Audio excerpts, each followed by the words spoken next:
You guys elected Thomas Incoom for the Pro Bowl voting, I guess, as a team. How much thought and I guess conversation goes into that because you can only nominate one guy? Yeah, I don't know how interesting it is, but it is sort of challenging because they put limits on it. It's one guy at first and then three, that kind of thing. And then we found out today that they also don't accept write-in candidates, so it has to be those three. They only let you do those kind of things. But Thomas's case, he's had an excellent season. He's showed up every week, ready to go. He's impactful. He gets a lot of attention from the opponents. He's done a really nice job. So it was great to put him up for that honor. And then in subsequent weeks, we also put Bryson Tremaine and also Bam Martin Scott on the list as well to be to vote for.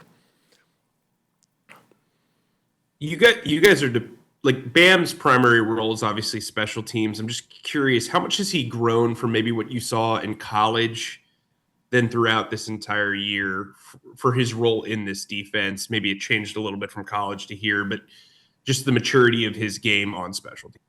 It's been a huge part of his success so far is how much he has improved. He did not play on the punt team at South Carolina last year, so a lot of this stuff was brand new or learning from him. What he's always been able to do is run and hit, and he's shown that. He's improved his play style from the beginning of the year. He's a different player than who we brought to Jacksonville, I think, and that's attributable to his hard work, his care about the whole process.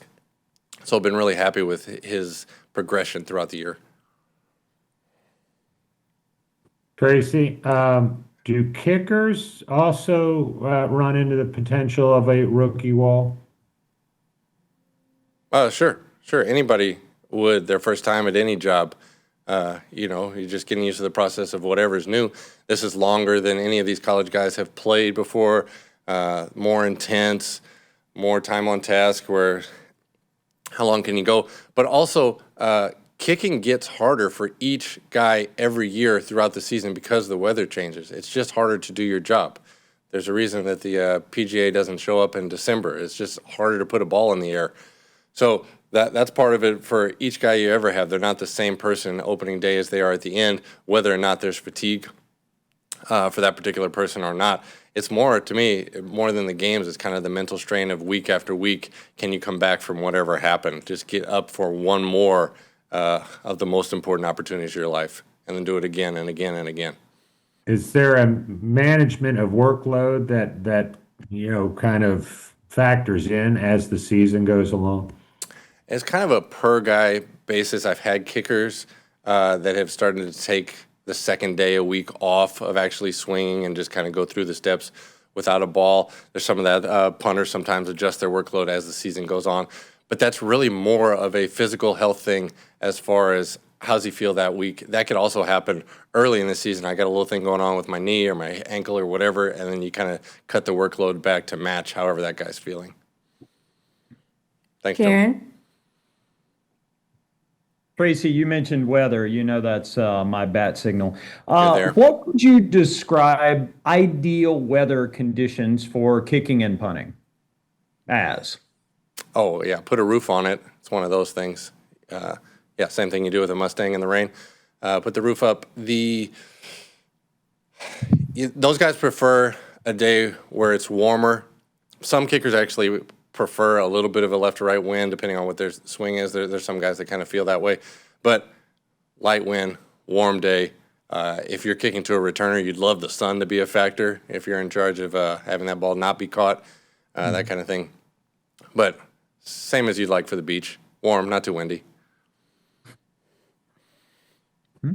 Coach, that seems to be all the questions we have for you. I've got another one.